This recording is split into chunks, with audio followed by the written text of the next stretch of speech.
తీసుకుందాం మనం opinion. Good afternoon Sastry గారు. నమస్తే అమ్మా. ఏం చూస్తే ఒక ఫైనాన్షియల్ ఎక్స్పర్ట్గా చెప్పండి, ఇప్పుడు రాజకీయాలు ఇదంతా కాకుండా ఒక ఫైనాన్షియల్ ఎక్స్పర్ట్గా ఎక్కడ లూప్ హోల్స్ కనిపిస్తూ ఉన్నాయి అండ్ ఇంకా ఎక్కడ వర్కౌట్ చేయాల్సిన అవసరం ఉంది? అంటే ఇప్పుడున్న పరిస్థితులు అసాధారణ పరిస్థితులు, ఎందుకంటే మనది మిక్స్డ్ ఎకానమీ అని చెప్తాము. ఎందుకంటే జవహర్లాల్ నెహ్రూ ప్రవేశపెట్టింది మిక్స్డ్ ఎకానమీ. ఆ బేసిక్స్ మీద మిక్స్డ్ ఎకానమీలో నేను మొదటి నుంచి అడ్వకేట్ చేసి వచ్చింది ఏంటంటే, నష్టం వస్తే దేశానికి, లాభం వస్తే వ్యవసాయదారుడికి అనే నినాదంతో ఈ మిక్స్డ్ ఎకానమీ మొదలైంది. కాంగ్రెస్ పార్టీ వాళ్ళు అది మర్చిపోయారు. ఎందుకంటే నష్టం వస్తే దేశానికి, లాభం వస్తే వ్యవసాయదారుడికి. అలాంటి పరిస్థితి తీసుకొచ్చి బ్యాంకింగ్ ఇండస్ట్రీని జాతీయం చేసి కాంగ్రెస్ పార్టీ టైంలో, ఇందిరాగాంధీ టైంలో. కానీ ఈరోజు బ్యాంకులు లోన్ మాఫీ చేసే పరిస్థితికి దిగజార్చేశారు. అసలు బ్యాంకులు లోన్ మాఫీ చేయడం అంటే, నాకంటే నేను చదువుకున్నాను, నాకు అర్థం తెలియదు. ఓటీఎస్ అంటే అసలు ఏంటో తెలియదు.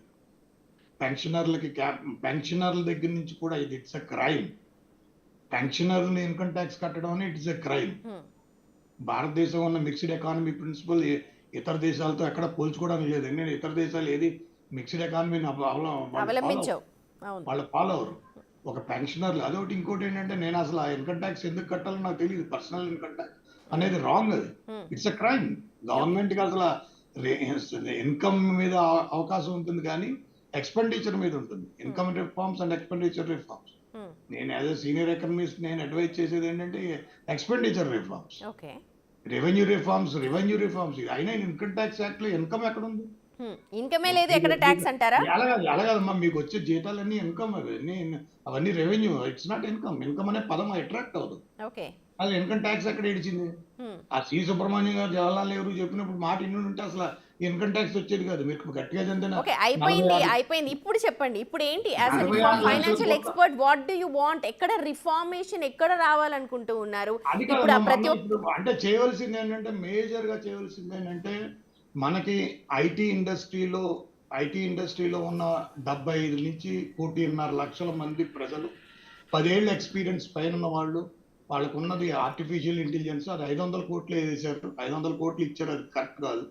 కనీసం 1,00,00,000 కోట్ల రూపాయల ఇన్వెస్ట్మెంట్ తో 3 కోట్ల మంది ఐటీ ఎక్స్పర్ట్స్ ని పెట్టి నేషనల్ మ్యాన్ పవర్ గ్రిడ్ అని చెప్పి ఒక ఐటీ గ్రిడ్ ని ఏర్పాటు చేయవలసింది.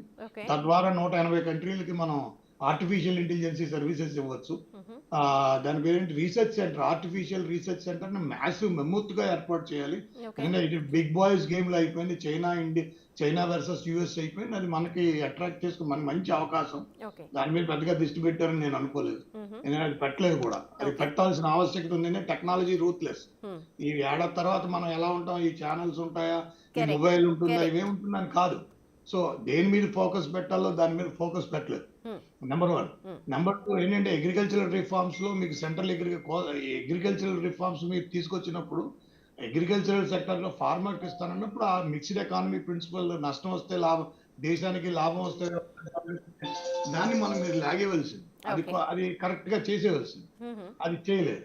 సో ఇలాంటివన్నీ కొన్ని ఏంటంటే, కాదు ఓవరాల్ గా బడ్జెట్ గా అంటారా, ప్రస్తుతానికి ఏంటంటే ఒడిదుడుకులుకున్న టైం ఇది. ఫారిన్ ఎక్స్చేంజ్ రిజర్వ్స్ ఏంటంటే, థ్యాంక్స్ టు లాస్ట్ అడ్మినిస్ట్రేషన్ లో వాళ్ళకి ఏంటంటే $700 బిలియన్ మనకి ఫారెక్స్ రిజర్వ్స్ సర్ప్లస్ అయినాయి. దాని because of that allocation to the petroleum products.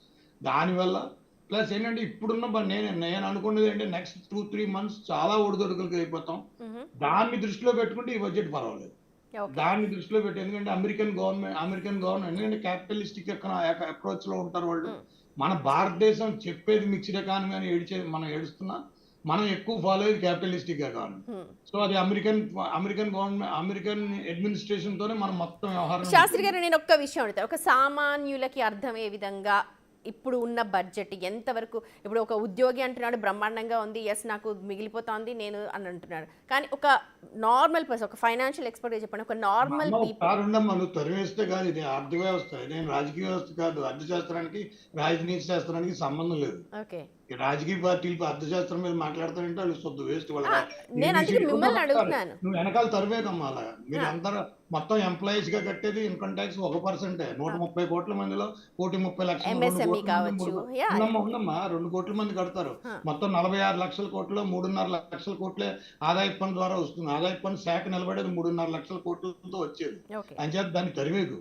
అలా నువ్వు నన్ను తరివేసినంతగా నేను ఎక్కడ నన్ను ఎవరు ఇలా తరవరు. లేదు లేదు. ప్లీజ్ ప్లీజ్ మీరు మాట్లాడే విధానం ఎలా ఉండాలంటే నేను పూర్తిగా చెప్పని నీకైనా చెప్పండి తెలియాలి. చెప్పండి. అర్థశాస్త్రం అంటే ఏదో ఊరికనే పైనుంచి పట్టుకుని చెప్పేది కాదు ఇది. అర్థమైందా? ఏదో రాజనీతి శాస్త్రానికి అర్థశాస్త్రానికి అసలు ఎక్కడ కలవదు, కలవనివ్వకూడదు. రాజనీతి శాస్త్రం పడిపోతే లేపచ్చు, కానీ అర్థశాస్త్రం పడిపోతే దేవుడు కూడా లేపలేడు. కరెక్ట్. దేవుడు కూడా చేతకాని పని అది. అంచేత ఏంటంటే 130 కోట్ల మందికి ఫుడ్ వెళ్ళాలి. వీళ్ళు ఏంటంటే ద్రవ్యోల్బణాన్ని అడ్రస్ చేయాలనేది పెట్టుకోవాలి. ఈ దేశం ద్రవ్యోల్బణాన్ని అడ్రస్ చేసి తీరాలి. ఎందుకంటే మీరు పెట్రోలియం ప్రొడక్ట్స్ మీద ఎందుకు మాట్లాడరు? ఓకే. పెట్రోలియం 1 లీటర్ పెట్రోల్ ఇచ్చి 3 లీటర్ పెట్రోల్ వసూలు చేస్తున్నారు.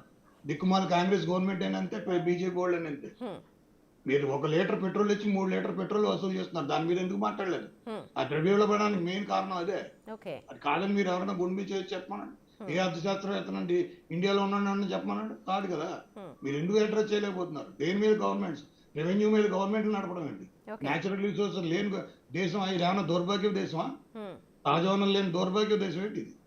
మేము ఏమైనా ఒక ఆఫ్రికన్ కంట్రీస్ లో ఉన్నా దాన్ని నిలువరించుకోలేకపోవడం.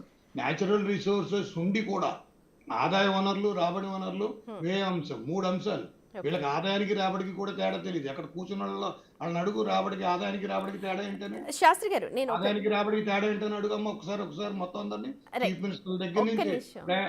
మినిస్టర్ దగ్గర నుంచి ఫైనాన్స్ మినిస్టర్ 27 రాష్ట్రాల్లో ఉన్న ఫైనాన్స్ మినిస్టర్కి రాబడికి ఆదాయానికి తేడా తెలియదు. ఓకే. రాబడికి